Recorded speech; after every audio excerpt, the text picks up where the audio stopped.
So I was born in Mangere in Auckland, New Zealand. Came out to Sydney, Australia. Every single school that I went to, there was always an Indigenous, First Nation and Aboriginal student and myself and a couple of Islanders. This is my first introductory to graffiti art, and this is kind of where everything kind of went a little bit pear-shaped. And, you know, I'm hanging out with street kids and I'm not going home anymore. So my childhood memories are pretty violent memories. So that's kind of what I remember coming up, you know, and that's from 12 to about 16, 17. I was living in a domestic violent relationship. So, you know, I was in and out of juvie. I don't know if you guys know what searching is out there, but, you know, indulging in criminal activities. I created my own destiny and I've created my own opportunities now. Like now I am being paid to do what everyone told me that I wasn't going to be successful at. All that talk to my gang pull up, when we pull up, and they all did.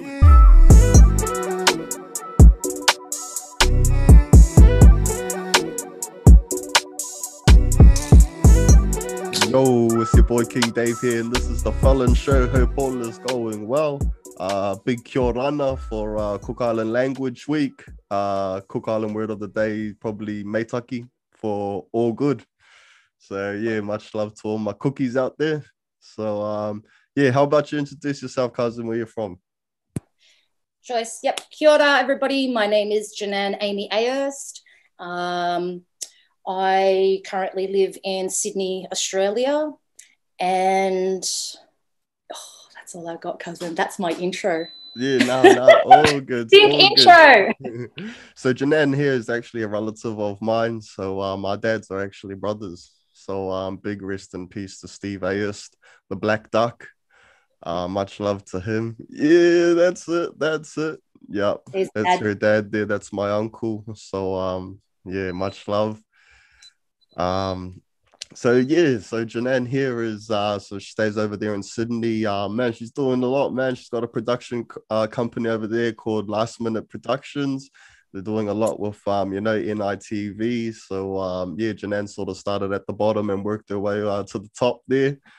So but yeah, so we'll touch on that a bit later. But how about, so she's also got a history of rapping.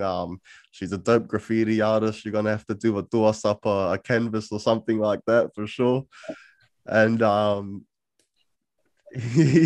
dope. Nice. All right, so how about you start us off? So where did you sort of grow up, cuz? So I was born in Mangere in Auckland, New Zealand, and my father was a professional boxer, and he came out to Sydney, Australia as a professional boxer, sort of like early 70s. And when I was born, Mum followed, and we came out here. So I pretty much been out here for about 44 years. I think I came out under one. I saw some photos and yeah, I'm definitely not one. But yes, I've been out here for about 45 years in a city west. And all those communities are, you know, within the city and like maybe 5 kilometres out. So, you know, public school, primary school in the city called Ultimo, and then over to Roselle for primary school. And then I got over to Petersham Girls High School, and then I co-eded with a boys' school, and we became Newtown Performing Arts. And I think that's where I got my artistic side from. When I was in primary school, academically, you know, obviously, no, I did not have that. And a lot of girls in my class, obviously, they were really, really highly intelligent. So I kind of like got, you know, like they're up here, I'm down here. And so I was always the bottom of the class in primary school. And then when I hit high school, I think because I had some young people to look up to that were quite intelligent, that I actually shined. Once I got into high school, I think I started to work harder because I was at the bottom, you know, in year 6. And when I got to year 7, believe it or not, I became Dux of year 7, proficiency in English and maths, sports athletic champion. I was going to states carnivals and just taking out, you know, first place. My mum used to come with me to athletic and dad. Mum and dad used to come to my athletic championships. Mum and dad were always on the sidelines for netball. Always had the sports because dad was a sportsman. Mum was a netball player. Dad was a boxer. So it was already in the gene that I was athletical, but the academic side, I really had to work for that one. Can I ask, what was it like for you culturally, growing up? Like, were there many other Māori people around you at school and things, or growing up in the West, or? Nah, like I'm actually, believe it or not, like I could count the children of color on one hand, maybe two hands. Every single school that I went to, there was always an Indigenous, First Nation, and Aboriginal student, and myself and a couple of Islanders. I'm still friends with them because we were the minority, obviously. Like we, I looked at them, they looked like me, but everybody else in the school was blonde hair, blue eyes, fair skins. And, personally, me growing up in Sydney, there was definitely a lot of racism, like as a kid growing up until I was in my teens.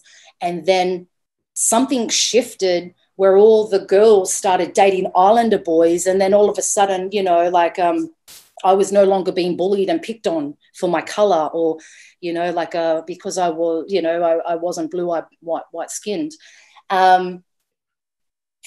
Culturally, I felt like I did miss out in terms of I didn't have the language, I didn't have the culture, I didn't have the dance. I mean, there wasn't any access for me, I guess, for mum to put me into any culture groups that we knew of. But yeah, I did feel like as I got older, I was like, oh, bugger, like I've missed out a lot, but you're never too young or too old to learn. And I love our culture and I love our language. I love our dance. I love our song. I love everything about us. And so it's never too late. So I'm definitely keen to explore and learn my culture for real. Yeah, yep, 100%. So yeah, I mean, I guess over the years you would have seen a definite cultural shift there in Sydney. But I mean, so how was it sort of in high school and late primary school for you? I mean, getting bullied, I guess. Well, it didn't last very long, cousin. No, I'm only joking. So I was, in year 7, I was an amazing student. I was an amazing, child. And then my mum put me into a high school where I had to catch a train to school. And this is my first introductory to graffiti art. And this is kind of where everything kind of went a little bit pear-shaped. I was catching trains to school and catching a train home. And a lot of graffiti writers used to date a lot of the girls at my school, and they used to do these murals on trains or automotive, anything that moved. Or so a lot of the Sydney graffiti artists were, painting these murals on trains, and kind of the way that they reacted and acted to when their train it was my school train. And that school train would run in and they'd be taking photos. And I was just heavily attracted to it. I was kind of like, what's that? What is this? And I just felt like I need to know more about this. I was very intrigued. I was very attracted to it. And so now I'm in year 8. I've got the whiff of graph, and, I'm hanging out with street kids, and I'm not going home anymore. I'm sleeping on the streets with my graffiti crew, and they're introducing me to the life of like a street child, a street kid. Mind you, let me just quickly mention this part, is that I had a really good home to go to. So it was my choice that I chose to go with my friends. Like my mum had like a good setup for me, because when I used to take my friends home, when I would go home, they would actually freak out on how they kind of look at me like silly, like, why are you hanging out with us when you've got this beautiful, mum had set me up bunk beds and study, office kind of setup so that, I could do my homework and stuff like that. But it was the graffiti art form, the first element of hip hop, that I got introductory into hip hop. And yeah, it kind of like got me, and that was me. I was locked in. I through graffiti art, obviously started at the bottom again. And, through graffiti, back in the day, it was about bombing all platforms. It was like getting your name up north, south, east, west, on trains, on motor vehicles, on anything that moved, walls. You became a little bit of an underground celebrity, and, people knew who you were because of your tag and your up. And, so from that graffiti sort of intro level, I started because I was going to the yards. I started bombing trains. Like, I just knew that's what I wanted to do. What age, cuz, did you start bombing trains? Because you're a dope artist, man. Honestly, like, I don't see many female artists like on your caliber. You know what I mean? So, like, yeah, what age were you sort of bombing trains and things? And what was your first crew in that? Like, Okay, yeah, cool, yes. So my first tag was Tipsy, and I used to roll with a crew called Rebel Bomb Squad, RBS, and they were the kings of the lines. I actually dated the co-founder of the crew, and he kind of was killing all elements. So I had somebody that was a guideline for me. So like, he was doing that, I was doing that. So I had a good teacher. So I would have like started by 14, because I met him at 12, and then by 14, because, you know, I was going to the yards with him and I was keeping chill. I was watching, keeping an eye out. I was on the other side of the train doing nothing, just hanging, making sure, you know, he all good. And then eventually I was like, nah. I'm going to do, so while I'm keeping chill on the other side, I'm going to paint my name. And so like by 14, I was involved, you know, coming in and out of it. Like, you know, I do have some really awesome girlfriends that are very heavily amazing. And, you know, me today, I just come in and out and I flex, and I do it with a bunch of females, and it's always an event. But, you know, going back to the essence and the beginning, you know, I was influenced by my partner at the time, and he was the king of the lions, and his crew was RBS. And, you know, like through graffiti art, realistically, I'll tell you this, is that I've traveled the world, and it is an element of hip hop that I can go anywhere in the world and connect with people that I actually never met before. And then like sort of like from the graffiti missions and from the experiences that I, you know, got to engage in, I started to put them into lyricism format, cause like I was just kind of like, because everybody was rapping, you know, about, you know, like their personal life and what they were going through or what they were doing, and nobody was no females were painting trains. So I had a different edge on my stuff, and my delivery was pretty hard as well at the time. And actually nobody knew what I was talking about, but I was always talking about painting a train, or if not, I was the train that people were coming to paint, you know, and that's kind of what made me a little bit different from other MCs, because other MCs had a different life coming up, you know. Mine was unique and different. But yeah, I put all my graffiti experiences into lyricism format, and then started making music. And then again, this got me over to Europe.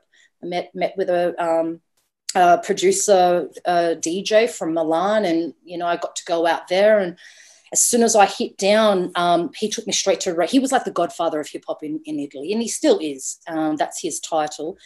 And so as soon as I got off the plane, you know, first time leaving Australia, like for Europe, and Color Me Bad, where he took me straight to Ray Uno radio. So I go in, and Color Me Bad, and I was fanning out, you know, Oh my gosh, Color Me Bad's in the next studio.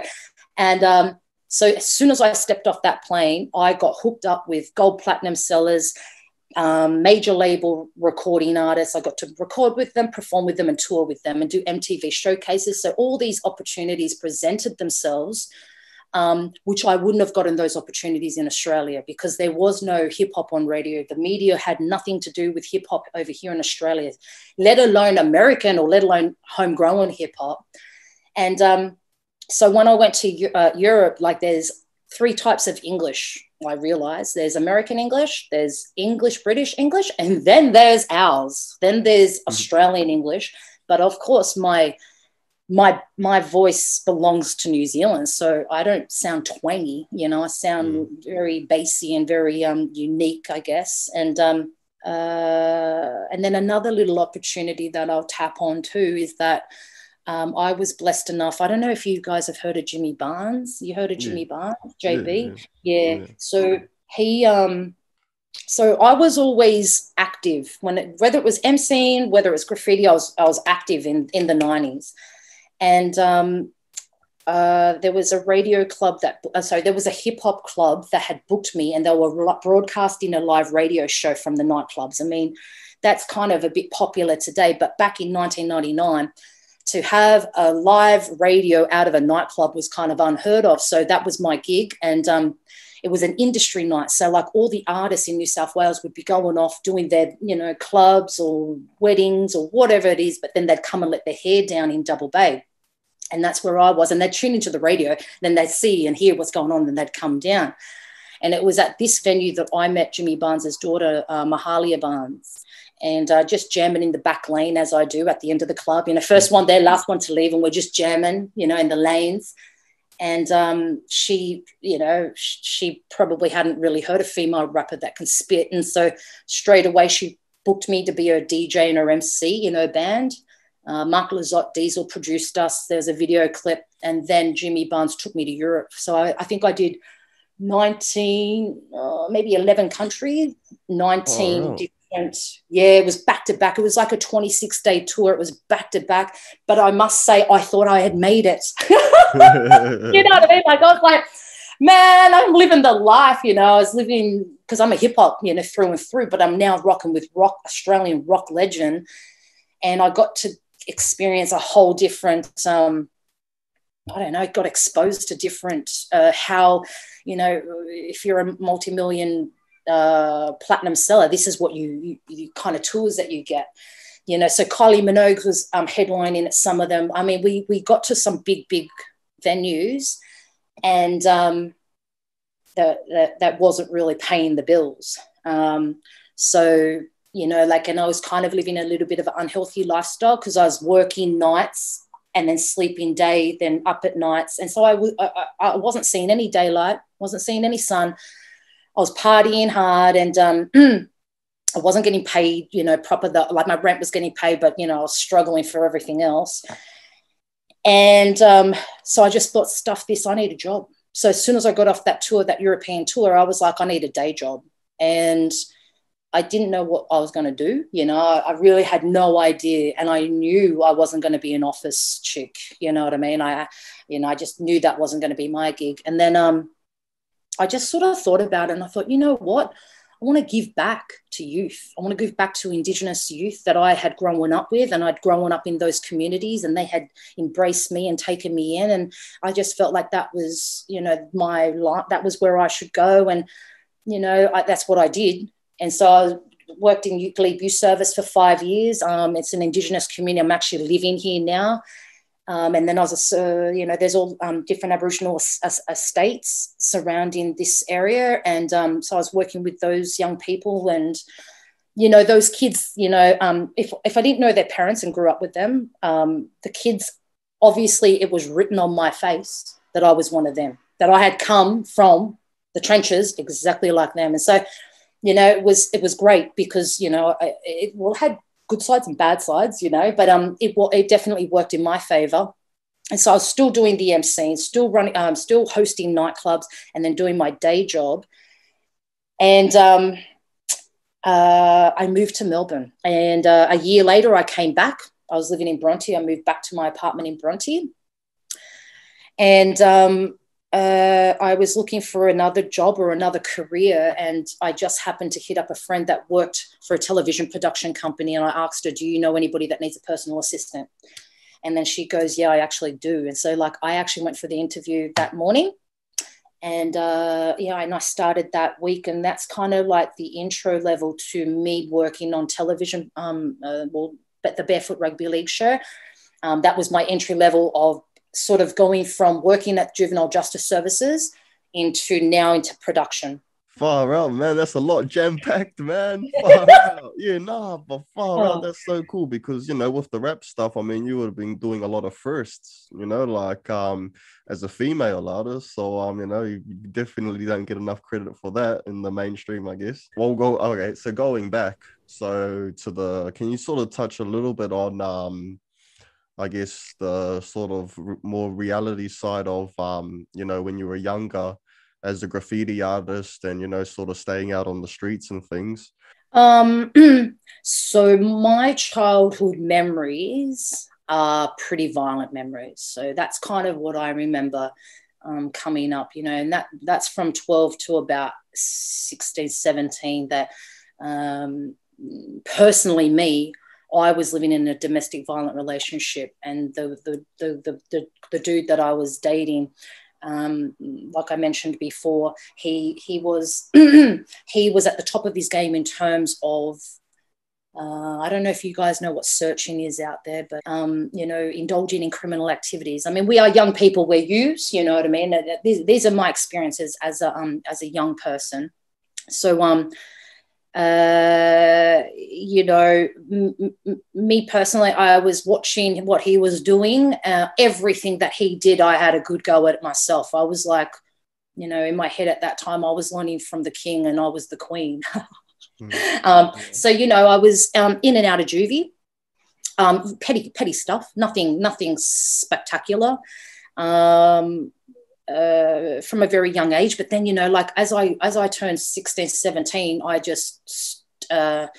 started making music, you know what I mean? I just stopped doing any criminal activities at all. I'll give you one little one that it comes to mind, and it's definitely something I can tap on because it's my history. So I'm about 15 and a half. My boyfriend is about 17, and we are little, I don't know what you want to call us, but we thought we were the bomb, and we're going state to state. So Australia's quite big, and we were flying around, and we were quite young. And, you know, back then, no one asked you for ID. No one asked you. You could book flights as a 15-year-old. No one asked you for ID. You could book hotel rooms. Nobody asked for ID. So we'd done this Australian tour together, and it's not just me and him. There's a clique of us, and we're all under 16, under 17. And we'd done a couple of different states, and then we finally got to Tasmania because we were like, oh, let's go to Tasmania, you know, somewhere different that we'd never been to. And so we go down there, and my partner at the time and his buddies, they go and do a jewelry shop.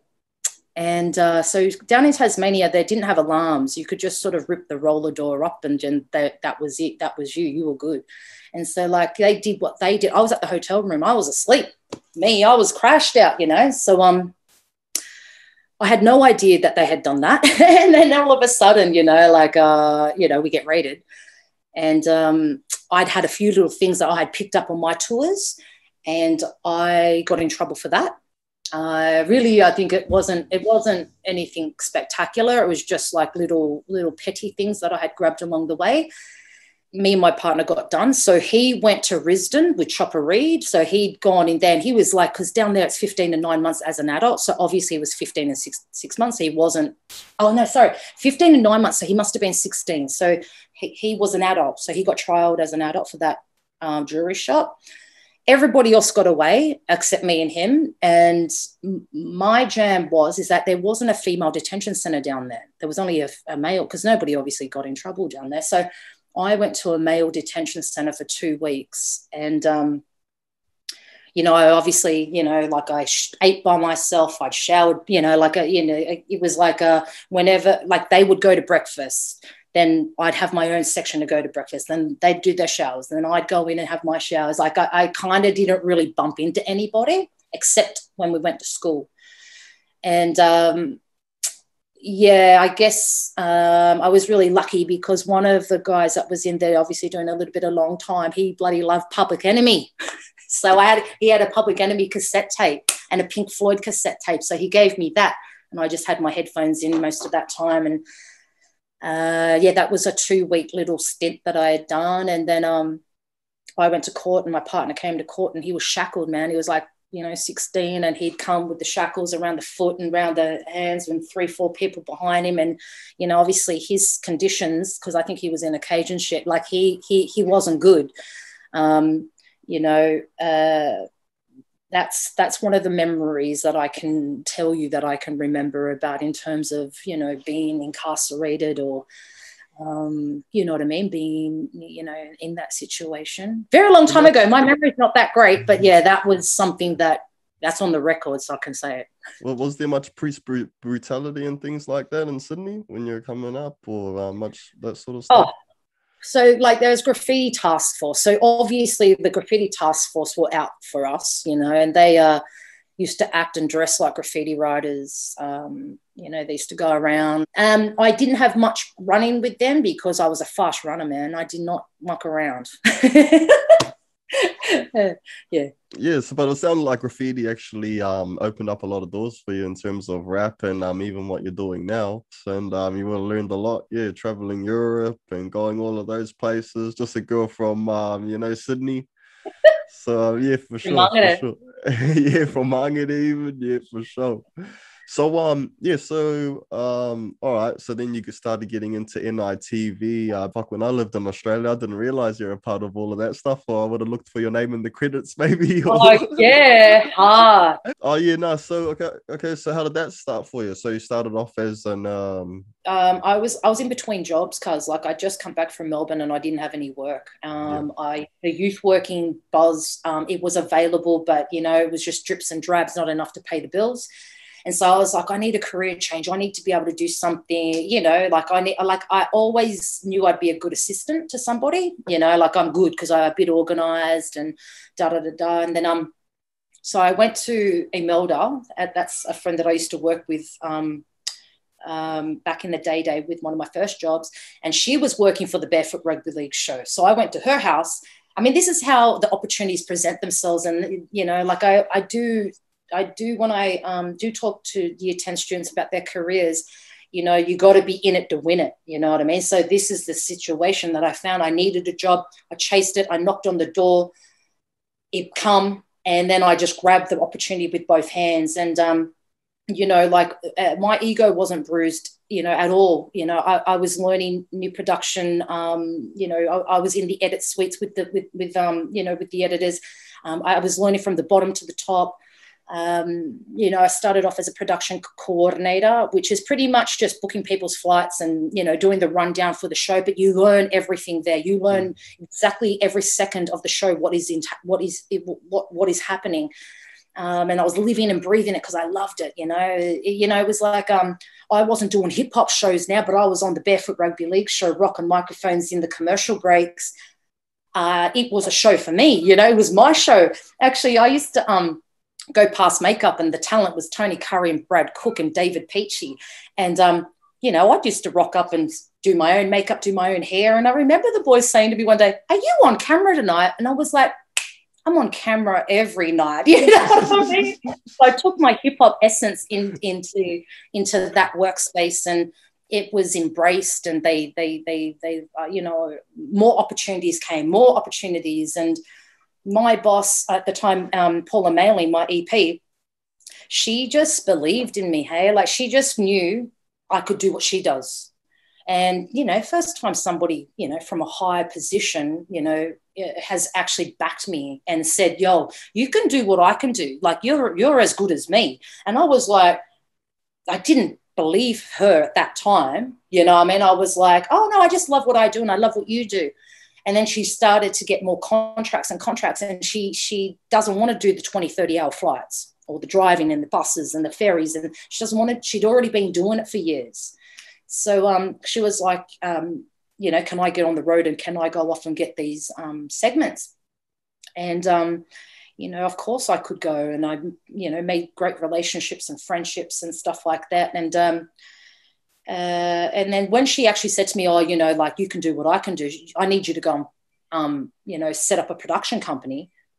I was like, hello, $3,000 later, you know what I mean? Like I was a little bit like, okay, but there was no work. So I had to go back to the drawing board, had to go back to the community that gives, which was my youth working. Went back to council, went back into Redfern community, and I was, at that, like, and then as I was working at Redfern Community Centre, there's a recording studio in there. So like there was a period there that I was doing the toilets, cleaning the bins. I was gurneying those bins. I was gurneying the toilets. Like you could eat off that bin. And, they used to sort of give me the shit job. You know what I mean? Like I remember them laughing at me like, "Get her on the bins, get her." And you know what? It did bruise my ego, cuzzy. It did. But you know what? I was like, I need to pay my rent. You know what I mean? Like I'm going to have to do this. So I kind of flipped it on everybody. Like I got my boom box. I went down and I got coffees. I called a couple of friends, got down in the garage, got the gurney out. And seriously, it took me hours to clean those bins. But because I enjoyed it, I only got to do the bins for maybe a week. They took me off the bins. I was like, "Get her off the bins. Like she's having too much fun down there. Like, the party's down in the garage now." So, you know, that's kind of, and then so there was always a recording studio in this facility. And the lady, Tanya, she's a APRA award winning artist. And, you know, just for me at that time, that's where I wanted to be. I wanted to run that studio, but she had been in the position for 10 years, you know. Next minute, the contract comes up, you know, like I'm sitting on the front, just finished the bins, and the contract comes up. And I'm like, I want that job, you know, I want that gig. And I have a team, you know, like I have a team of strong Black women that, you know, they're very high in their own production companies, and, you know, with their support and their, you know, mentoring me, you know, we sat down and we wrote out this tender for the contract, and I got it. And I've been in that position for 7 years now, and I really do love what I do. You know, we offer free. Right. Yeah, I mean, this is how I kind of got there. You know what I mean? Like, this is like, how it is. to people watching, man, like hard work pays off, eh? Cause you know, Yeah, like I'm starting from where you did, and I'm climbing up like that. yeah, it's true. You know, like sometimes something will come at you, and it's like whatever, but you got to kind of do it. You got to get through that. Like, I Yeah, never no, turned exactly. my nose up. Yeah. I never turned my nose up to anything. Like, even today, like, you know, contracts come my way, and I don't specialize in that industry, but hello, I'll do the contract, and next minute I get more work from that. It's because I have a can-do attitude, and I never say no. Like, and I have a team that are so productive and so willing to give knowledge and share their skills, that if one of them can't help or assist, there's so many different ones of us with all different backgrounds that, you know, we can get the job done, you know, with a smile, under budget. And I always get returning clients, you know, like I'm working for a couple of different councils, and, you know, just get that job done, you know, with a smile. And yeah, I mean, yeah, I feel a little bit, you know, like, you know, I didn't just arrive here, you know, like I went through, That's right. Yeah, you that's know, right. jumped a couple of, you know, did everything, and now I'm here. And you know, I just, you know, I'm now 10 years deep with the company, and I'm kind of like, I want more, you know, I mean, more, how can I grow? And so just tapping on how can I grow. So about 3 years ago, or maybe 4 now, sorry, you know, my production company, we were 4 years in on the last contract. We're producing Indigenous rappers and DJs, and I've got all these amazing programs, and we're providing platforms to perform, and I've got events coming. And like the company just wasn't growing. You know what I mean? Like there was like in over this way, like I just didn't have anybody to grow with. So one of my friends, I produced 20 episodes for her podcast called The Bridge. I'll send you the link later.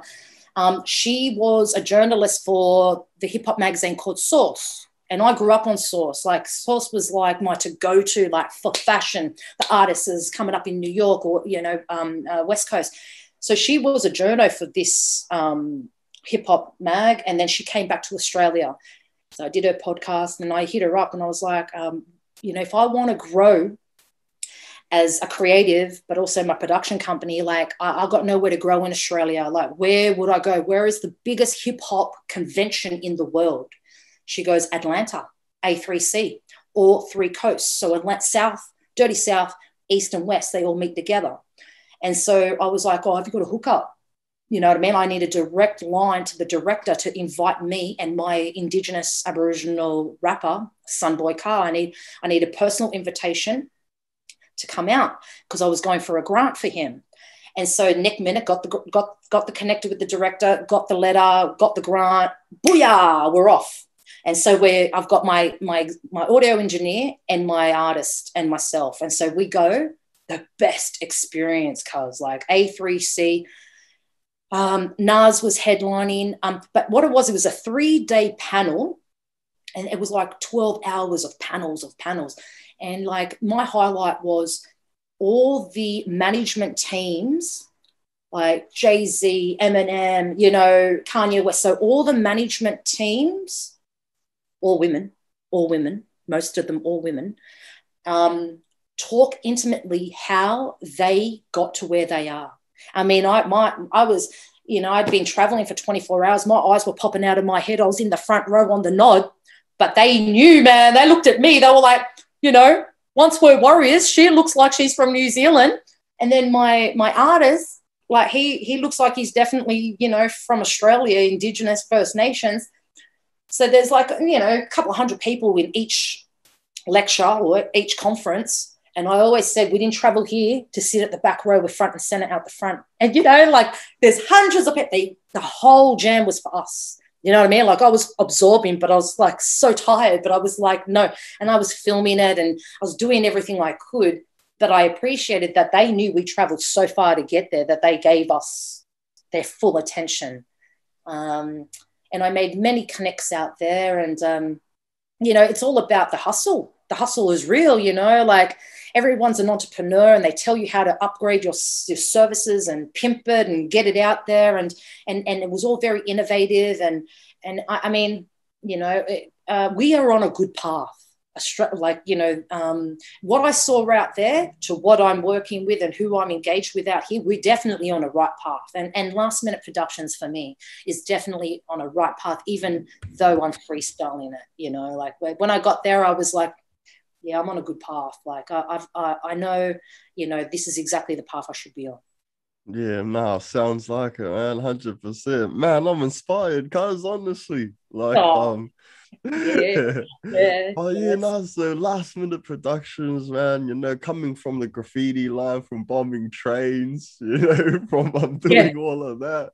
You know, juvie sentences and things like that, rapping, you know, far out, cuz that's awesome. Like, you know, to anyone watching, to any young woman out there watching, you know, like what would be your advice to them, you know, because I mean your path so easily could have headed the other way, you know, like so easily you could have just ended down the path of prison and all of that, cuz, you know. So I mean, you know, my whole thing is you know, when opportunities present themselves, they come in small things sometimes. You know what I mean? Like most of my opportunities, like I've like been in the ladies' bathrooms, washing my hands, say hello to somebody, you know, I'm at a gig where I'm performing. I've gone to the bathroom, I'm washing my hands. And then a woman in the bathrooms has said to me, I really want you to come and work for Juvenile Justice Service. I want you to come in and work with the girls where I actually, as a juvenile, was locked up at Yasma. You know what I mean? Like, you know, I said, have you got a card? And she was like, yeah, I do. So I grabbed that card and the next day I rung her. So the opportunity presented itself in the women's bathroom, which all the girls know that's kind of where we all talk and we all, you know, communicate as well. And, you know, she gave me her card. I called her the next day. I started 3 days later. So, you know, when those opportunities present themselves, chase it up, follow through. If you really want it, call them up. Like, you know, don't be too shy or shame. There's no shame in the game, you know, like, you know, chase your goals, continue chasing your own dream. And if, you know, like for me, graffiti art was illegal back in the day. So, you know, everyone thought that I would never go anywhere with the graph, you know, especially when we got into the MCing part of it. Nobody thought there'd be a career in that. I was always like shot down for that, but it wasn't for me, it was a passion. I was passionate about it. So regardless of adults telling me or you know, superiors telling me, you know, there's nothing in that, you need to, you know, get a proper career, you know, accounting or you know like an officey kind of job. I just loved it. I enjoyed it. It gave me life. So I was going to continue doing that. And, you know, like for me, I stayed on the path and I created my own destiny and I've created my own opportunities now. Like now I am being paid to do what everyone told me that I wasn't going to be successful at. So, you know, like if that is what you do and there is no market for it or there's nothing, keep doing it because that's obscure and that's original and that's unique. And whether you get paid for it down the line, so what, you're still doing what you love to do. And that's what hip hop has done for me. Hip hop has provided me a space, a place anywhere in the world. And I've gained the most beautifulest friends through hip hop. And yeah, I just feel like if you've got something unique, go with it, or whatever you're passionate about, roll with it and chase it. You know, yeah, with this, I never thought, you know, a couple of years ago when I was sitting in a cell that I'll be doing anything like this, you know, but I've been sticking to it. Like you said, you know, you've been sticking to your last minute productions and everything is just going eat swar for you. So Swallow. sounds good. But look, cuz, look, the light's creeping up behind me. So I think we'll leave it there, cuz. Yeah, Okay, man, this episode is definitely dedicated to your old man, you know, Steve Ayerest, the Black Duck. I'm sure he's smiling right now at our connection. So yeah. yeah, much love. And yeah, all right, we'll leave it there. Peace out. Love you, cousin. You got me there.